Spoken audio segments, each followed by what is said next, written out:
I don't necessarily want to say that there's one cause to student burnout. I will say, by way of anecdote, when I taught one of my favorite books, Viktor Frankl's Man's Search for Meaning. It's the memoir of a Holocaust survivor. Viktor Frankl, he was a psychotherapist. And after being imprisoned by the Nazis in the Holocaust, and he survived, though most of the people in camp with him did not survive, he changed his practice of psychotherapy to focus on what he calls logotherapy, finding your meaning, finding your purpose, a la what we read in Bill Damon. Well, I've assigned this book many times, and I think I was shocked at one student's response. He said to me, he was a freshman in college at the University of North Carolina in Chapel Hill, and he said, I'm really tired of people telling me to go find my meaning and make meaning for myself. If there's no external objective reality to meaning, then I can't make one. And I am like just a white man from the South. I have no group, I have no ethnicity, I have no religion. And I really admire my friend who's a Sikh because he has an identity, he has a religion, he has a community, and it gives him a sense of what his meaning is. And I really wish I had something like that. Well, this guy went out and joined a fraternity. And we had some conversations about this, and he assured me that he wasn't joining a fraternity because of the, stereotypical kinds of drinking and wild parties, but because he wanted to belong to a group. And if he didn't belong to a group, he didn't know how he was going to identify himself. I thought it really shocked me, but it was also really fascinating. So I just think that we do live in a culture that tells you to find meaning for yourself. And some people find that really hard. I do think there has to be a personal journey to find meaning.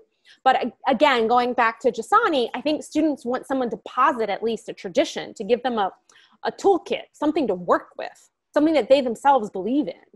By the way, his Sikh friend that he admired was also finding ways to differentiate himself from his parents' understanding of what Sikhism is. But at least he had something to start with around which to construct a unique identity in response to. So the nihilism part, I think, is some people seeking a group identity.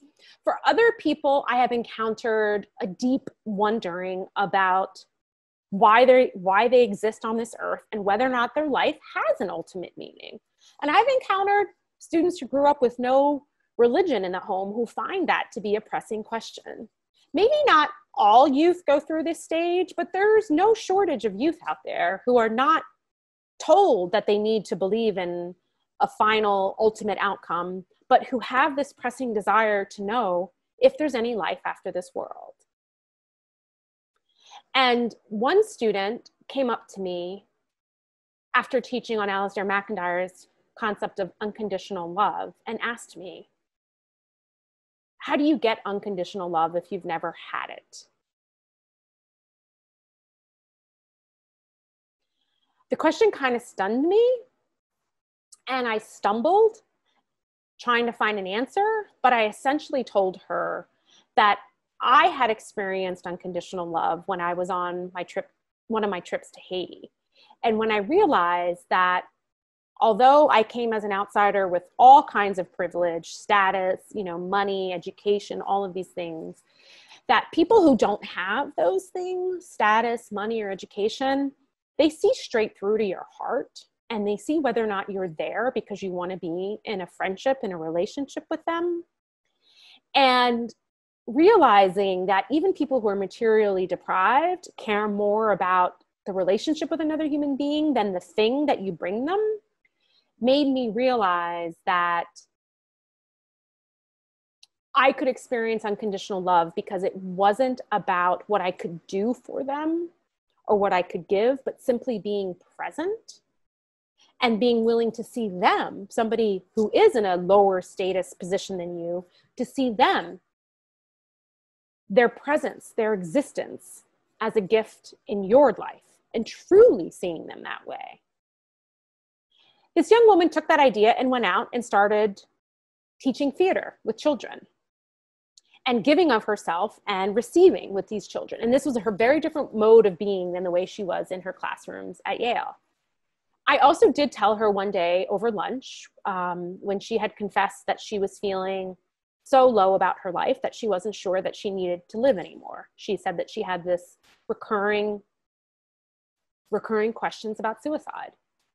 And so I sat her down and I said, I know that you don't practice any faith and you say that you're an atheist. And, I talked to her about mental health services. I talked about counseling. She had tried everything to deal with this question of, does her life have any meaning?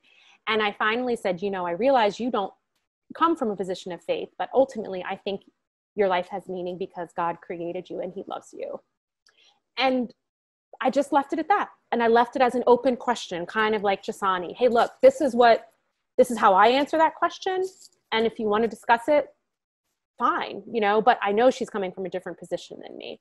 And to her credit, she didn't discuss it with me then. She has subsequently, many years later, brought it up, but she did go out and she brought me a Christmas card with Jesus, Mary, and Joseph on it and put it on my door.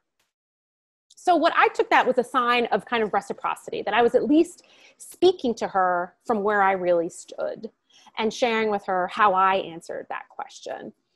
So I think a lot of young people are looking for an authority or a guide, a tradition as a starting point to some of these questions. And a lot of education isn't even giving them that starting point anymore.